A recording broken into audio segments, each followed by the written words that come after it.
Listen, 96% of SMC traders don't understand order blocks. Period. You have been taught wrong, and I am here to fix that. With 3 simple rules, your order block trades can go from this to this. So, let's get started. Chapter number 1, Order block types and probabilities. Our first block on the list is the volume block. The volume block has certain characteristics that we need to look out for in order to classify them as such. Number 1, the volume block must lead into a large volume push, which we can clearly see over here on the screen. Now, at the time of the volume block forming, you don't know that it's going to lead into a volume push, but as you see it, you start mentally labeling the block as a volume block. Number 2, it must be the origin of a volume spike, which we can also see over here because the previous candles just consolidated, therefore this becomes the origin of the volume spike. And number 3, we need to see imbalances being filled. So that means that if the market were to come back down into the volume block, which is this green box over here, we need to see that filling imbalances, which we clearly do see over here. So our expectation would be that the market is going to trade into the block, trade off of it, and move higher. If you follow all the rules that I'm going to be giving you throughout the video on all the order blocks, you should see around a 68% success rate with the pattern. This is a naked chart over here, and as we start dissecting things going on, you should be able to make sense of the volume block. Number 1, here's your volume block. Once again, for an order block to be valid, you don't necessarily need to be a bearish candle that precedes a bullish candle, vice versa. As long as you have the characteristics that I've given you previously, this is a valid volume block. We have bullish market structure leading into the block, which is not a must, but nonetheless better than not. We can see over here, we have the volume push that we spoke about. We can also clearly see that it is the origin of the volume spike, as we have previous consolidation that then breaks out and leads into the block. If we were to step forward, we can see that we also happen to have trendline liquidity being squeezed into our volume block. And obviously, most importantly, we have fair value gaps and imbalances being felt. Therefore, this becomes your high probability volume block to be going long. And your expectation should be that we're going to trade into the volume block and we're going to see the market trade off of it. Breaker blocks. Breaker blocks are nothing but a break in order flow, and it is important that you understand what a break in order flow really means. So let's draw an example.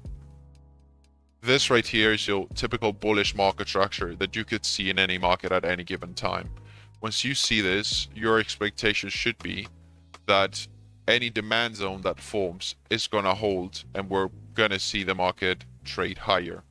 Now, what happens with breaker blocks is that instead of getting that action happening, we see this. This is a clear break in order flow, and we need to see imbalance as we break through the previous demand zone. If you get this pattern, you have a breaker block because it clearly demonstrates a liquidity grab of the highs over here that leads into a break of order flow, an order flow break, and therefore this becomes a high probability environment to be looking for a short if we come back to the breaker. Now, it is important to mention that there needs to be space between the pullback and the break. So following this example now, we can clearly see the action happening. We just imagine we were having bullish order flow, and all of a sudden you are expecting the market to hold a demand zone, but instead of that happening, we get a break through it with imbalances we can see over here. Now, the next candle that forms, right? Let's imagine this is the next candle that forms, cannot test the breaker block. If it does, then this area will no longer be valid for an entry. We need to see at least the subsequent candle respecting the area, not trading into it. After that candle has finished forming, any given candle that trades into the breaker block, we would still consider valid for a trade. By following the rules that I'm going to give you in this video, you should see around a 69% success rate with the pattern. Here is a quick example of a breaker block. We were having here bearish order flow on the lower time frames, and you can see that on the short term inducing sellers, we do see that being respected. But instead of continuing lower, we break through it higher with an obvious imbalance over here. Therefore, this becomes your valid breaker. We do have trend line liquidity being squeezed into your area, and as the market trades lower, we would expect the market to respect the breaker block over here, which is once again the last opposing candle that we see, denoted as a zone in green. Chapter number 2, order flow dynamics. What you're seeing over here is a typical bullish market structure that you could find on any given market at any given time. What's important to mention here is that we have more than 4 structure points pointing in the same direction. In order to be able to identify high probability order blocks, you need to have the structure pointing in the same direction as the order block that you're trying to trade. Which is to say, and if we were to step forward, we can clearly see that denoted being here. We have 1, 2, 3, 4, 5, and 6 structural points telling you that this is a bullish market structure.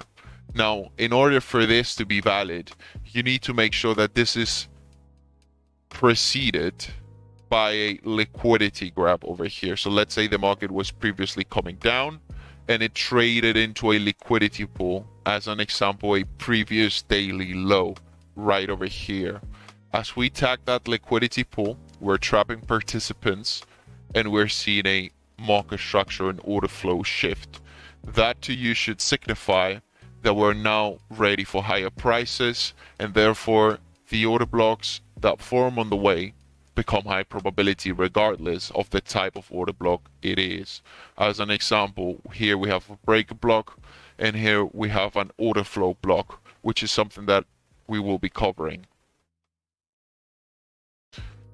In order, once again, to have a high probability order block, here's the checklist that you need to go through. Number 1, it needs to be preceded by a liquidity grab. We spoke about the idea of trading into a previous daily low or relative equal lows or whatever it is that you choose to use as liquidity. Number 2, we need 4 or more structural points pointing in the same direction, preferably 4. That way you're getting in early into the trend change. And number 3, we need time frame and order block alignment. So let's imagine that this market structure denoted in black is, once again, your 1 hour time frame. If this is your 1 hour time frame, you can then zoom into a 15-minute chart and look for a refined order block to trade off of. Once again, you're not blindly picking any order block. You need the checklist to be checked in order to become efficient when trading order blocks. Ideally, you also want always liquidity and imbalance to be filled into the order blocks that you look to trade off of. But most importantly, make sure that you are aligning the order block and the time frames. Here is a quick example of how that would look in action. We have, once again, 4 structural points pointing in the same direction. This that you cannot see over here is a previous daily high that we traded into. We form bearish market structure over here. Therefore, once this has happened, we can look for order blocks. What order block can you choose? We have one over here, which is a breaker block. You can see the imbalance through it. So as the market trades back into the breaker, once again, remember the rules. We cannot see the next candle, which in this case would be this minor bullish candle, trade into the breaker block.